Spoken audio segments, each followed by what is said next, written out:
Hugh felt almost as if a cold wind had blown over his spirit. He had grown to love Blaharis, to feel intimate and companionable with him, to understand his wavering moods, and to have faith in the fine and tender side of him that lay like a rocky foundation underneath those flighty and tempestuous seizures. But now he knew, somehow, that the old hermit had struck a false note, that he would never find his heart's desire if he sought it selfishly, possessively. He thought of the Benedictine rule that a monk should consider nothing, even the clothes he wore and the bed he slept in, his personal property. In spite of the fact that the idea was carried to an extreme, he sensed a humility and idealism in the way the brothers avoided the use of those little words, my, mine, my own. He said nothing, only looked at Blaharis wistfully, hoping he would change his mood. But the old man seemed to have turned definitely glum and irritable. He dismissed Dickon with little ceremony and carried Hugh back to his straw bed in the hut, without another word. When Hugh at last went back to the abbey, fully recovered, he found to his surprise that the monks regarded him with curiosity and interest. The story of his vision in the marshes had been spread abroad. Brother John almost immediately asked him to repeat the whole of it in every detail, and then he must tell it over and over to other monks, among them to Brother Simon, who listened with shining eyes but said nothing. And finally, even to Abbot Robert himself, the good father summoned him to his own quarters and questioned him minutely, coming back again and again to those final words, so unforgettably written on Hugh's memory. Between the two pyramids, outside the old church, dig there.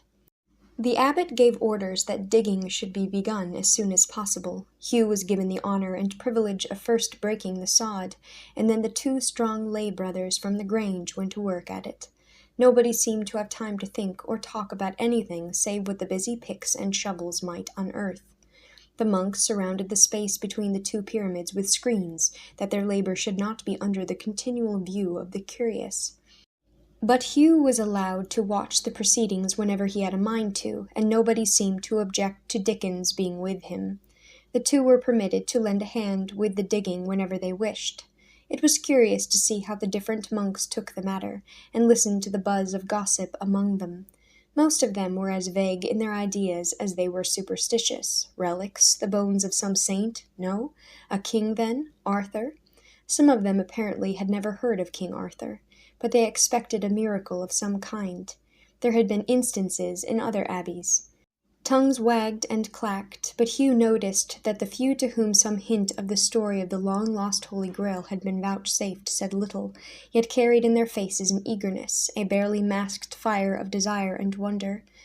Brother John, Brother Simon, and Blaharis most of all hovered over the diggers impatiently, tirelessly, and the boys knew that they were looking for something infinitely more important than the discovery of the tomb of a king, be he ever so famous.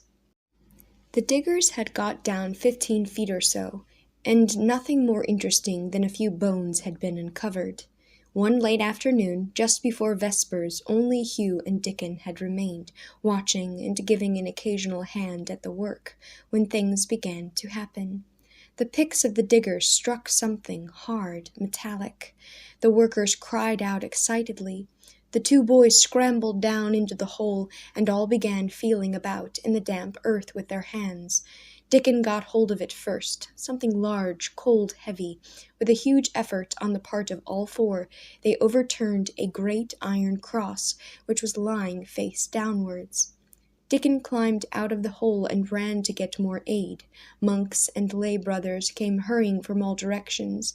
The news spread like wildfire.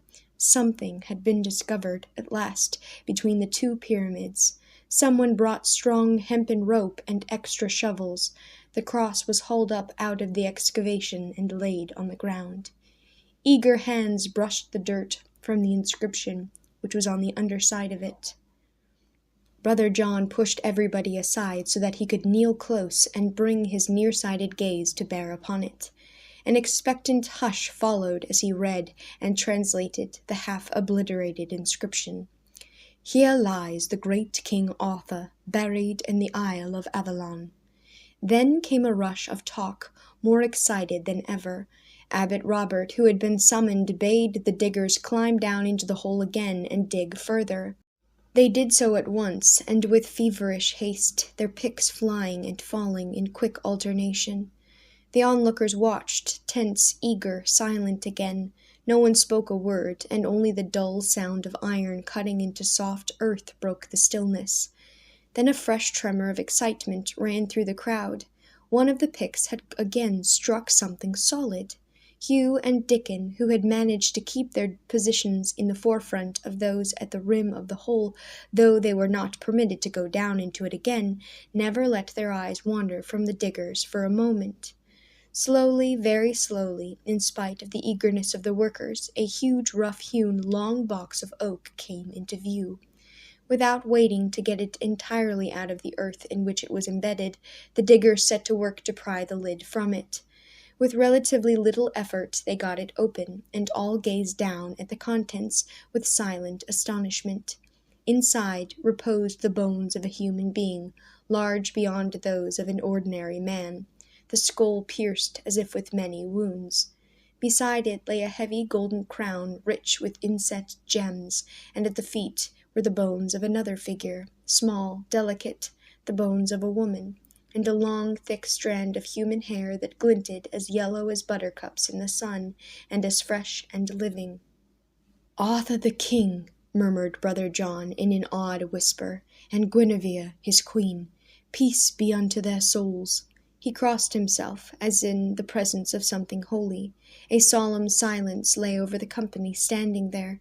Dickon broke it by suddenly scrambling down into the deep excavation. "A miracle!" he cried huskily. "Her golden hair! See how it shines!"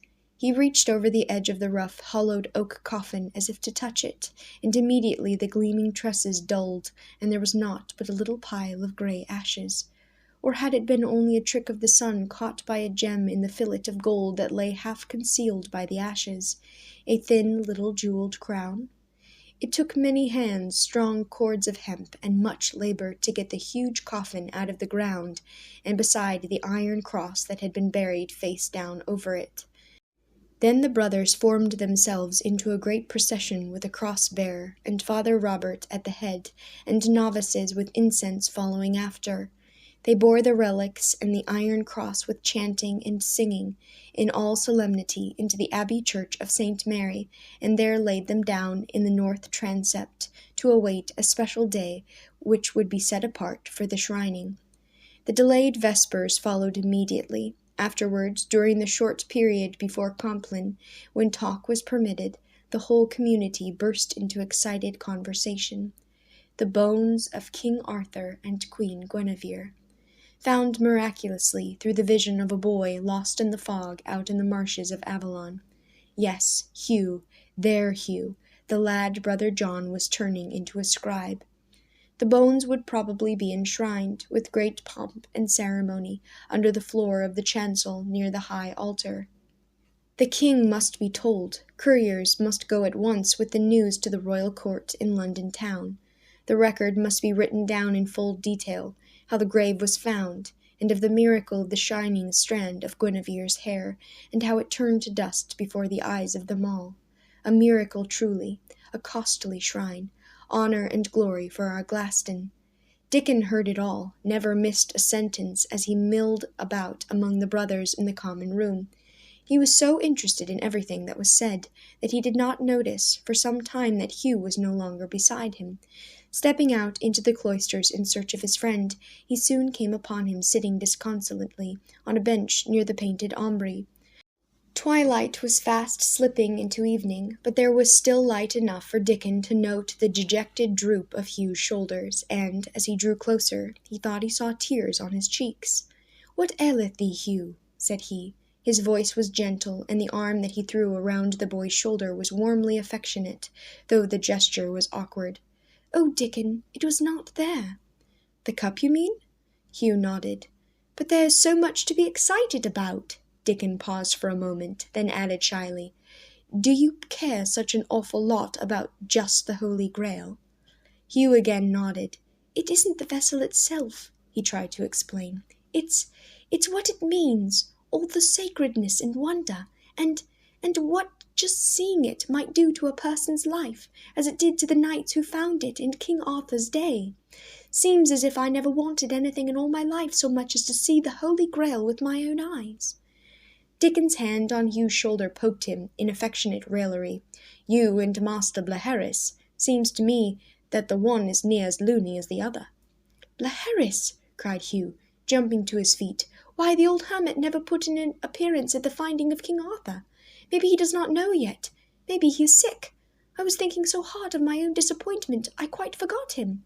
Come on, let's go over to Beckery now and see what ails him." "Now?" repeated Dickon, aghast. "Why, we can't. It will be dark in a little while, and black as a monk's habit going through the orchard and marshes." Hugh looked up at the sky. Twilight was already darkening into night, but across the garth, climbing up over one of the lower buildings, he could see the moon, pale still, but almost full, the harvest moon. It would grow bright and brighter. "Look," said he, pointing, "it will be plenty light. The moon will be high over the marshes, and we can see as well as by day. Blaheris may be needing something, or somebody. I don't want to wait until tomorrow." Dickon shrugged his shoulders, but moved along after Hugh, who had already started across the garth, headed in the direction of Beckery. "What will Brother John do to you if you don't turn up at the daughter at the proper time?" said he. "I'll be all right if I just tell Brother Simon I was off on an errand of mercy, which goodness knows this is. And anyway, he doesn't thrash people. I don't believe he could intentionally hurt anybody, and it's a funny thing how he affects one. I've never been so good and obedient for so long in my life as I have been since I've been under him." Hugh grinned in the dark. "You'll be hanging your cap on a sunbeam yet. As for Brother John, I can't picture his thrashing anybody either, unless some harm came to his precious books. If ever I let anything happen to that broken book of the Saint Grail—" He left his sentence unfinished, and the two continued walking in silence for a few moments. "Maybe we'd better tell Brother John about those pages pretty soon, all the ones we found in the chest and you have been working over." Hugh stopped short in astonishment. It had always been Dickon who wanted most to keep the whole matter of their search in the hidden passages underground secret. "But that would mean telling him the whole business," said he, "and I thought you—" "Yes, I know. I wanted not to let anybody into those passages till I had worked out the puzzle of how Blaheris got in there myself." "Well?" said Hugh, as the other paused. "Well, I have found that." "Oh, Dickon!" cried Hugh reproachfully. "You've gone on hunting without me." "Just while you were sick. I couldn't put the thing out of my mind, Hugh, and you remember that day when you were getting well, I told you I had a new idea about it?" "That's so. Well, what was the idea?" Hugh felt distinctly hurt that his friend had pursued his exploration of the underground passageways without even telling him, but in a moment he realized that, even though he and Dickon were sworn brothers, this search must of necessity be carried on by each in his own way, separately at times, together at others. Hugh, for instance, could not include Dickon in his painstaking work over the pages of the broken book, and perhaps, though he hated to admit it, Dickon could get along farther and faster without a lame companion in the caves and passages underground. You don't mind, do you, Hugh? I knew you would not be strong enough to go with me for some time, and, anyway, the passages are empty, all of them. There just isn't any Holy Grail." "Oh, yes there is. There must be somewhere." Hugh caught him up eagerly. "But anyway, I don't mind your going ahead without me. You're just that much further along. Tell me about your new idea." Dickon hesitated. "I can show you better," said he. "Then show me the whole thing tomorrow." "I will." Dickon's voice sounded relieved, and he quickened his step. The marshes were lovely in the moonlight, soft and mysterious and very still, for birds and insects had flown south or sought their winter quarters by this time. The air was snappy and chill, and the smell of salt tingled in the nostrils. When they had reached the old road, higher than the surrounding salt meadows, they could see the moonlight glimmering in a long golden path far off across the ocean. A pale luminousness hung over the water meadows, and the dim outlines of Tor and Weariall looked ghostly in the distance. At length they reached the broken causeway, crossed it single file, and, stepping carefully, soon set foot on the firm ground of Beckery. They saw Master Blaheris almost at once, sitting on his customary stone outside his hut. The light of the moon shone on his white hair and beard, turning them to silver. He sat motionless, his shoulders and head drooping, and there was something on his lap that caught and reflected the light with a mirror-like brightness. So absorbed in the thought was the old man that he did not hear the boys approach, and sat there so utterly still that they scarcely dared to speak to him, lest they startle him. For a long moment they stood silently, close beside him. Dickon nudged Hugh and pointed wordlessly to the object in the hermit's lap. Hugh nodded back, but said nothing. It was the crystal cross that had been given to King Arthur by Our Lady herself. At length Hugh very gently touched the old man's shoulder, and slowly, without a start or sudden motion of any kind, he came out of his reverie, looked at the boy, and smiled. "We feared for thee," said Hugh softly. Blaheris drew a deep breath, as if pulling himself back from far depths of slumber. "There was no cause for fear," said he. "I have been dreaming." "But thou didst not come to the grave of King Arthur that they found." "I know very well what they found," interrupted the hermit, "the dead bones of a dead king and his queen, not the living cup. Hugh, lad, the dreaming state came upon me, and I knew, past any shadow of doubt, that the Holy Grail would not be buried there, and is not buried anywhere." "Well then, where can it be? Or isn't there any, really?" Dickon's matter-of-fact voice cleared the atmosphere. Blaheris put down the crystal cross at his feet and got up, stretching and shaking himself like a great dog. "I know not," said he shortly, "but this I do know. To search further is useless, without sacrifice. Lads, when they sought the knights of the Table Round, they gave up all that was dear to them, and sought in purity of heart and singleness of purpose. And to some the vision was vouchsafed at long last, to a very few." He picked up the cross and took it into the hut. In a moment he came out again and stood in the doorway. "The moon will soon be hidden in clouds," said he. "Make haste while there is light. We three shall meet again, perhaps in an hour of sacrifice. Pray God that we may have eyes to see the vision when it stands before us." It seemed to be a word of dismissal, so the two turned homeward. "What did the old codger mean by making haste while there is light?" said Dickon, as they picked their way across the ancient causeway again. "There isn't a cloud in the sky, and the moon won't go down for hours yet." "Blaheris must always mean two things when he says one," replied Hugh. "That's one reason why I liked him so much. He keeps me always guessing. I'm sure I don't know at all what he meant just now, except that he is off on a new line of thought. 'Sacrifice,' he said, 'and in an hour of sacrifice. Well, maybe it will come clear after a while.'" "Come clear?" repeated Dickon disgustedly. "How can anything come clear from such a loony?" "Don't call him that," Hugh objected. I love him." Brother John raised himself up on his elbow as Hugh, some time later, crept softly into the bed next to him in the hushed and sleeping daughter. "Where hast thou been, boy?" he demanded in a stern whisper. "I've been to Beckery, Brother John, to see Master Blaheris. I feared for him, not having seen him at the grave of King Arthur." "I feared for thee, Hugh. My heart was very anxious. I am glad thou art back safe." The monk settled down under his rough blanket with a sigh of relief. A warm feeling flooded Hugh's heart. Brother John must be truly fond of him, else he would not have worried. It was good to be loved, even to be worried over, and good to love, and there were several now, Blaheris, Brother John, Dickon, yes, and Father Abbot in a more distant way, and Brother Simon. One could not even look at Brother Simon without loving him. "I am sorry I caused thee anxiety," he said, not too sincerely. Brother John grunted. "Blaheris was all right," Hugh continued after a few moments, still whispering. "He was just daydreaming, I guess. Brother John, I think I must tell thee something. The broken book in the painted ombre." He paused, raised his head, and leaned closer to the little monk beside him. "Brother John, are you awake? Are you listening?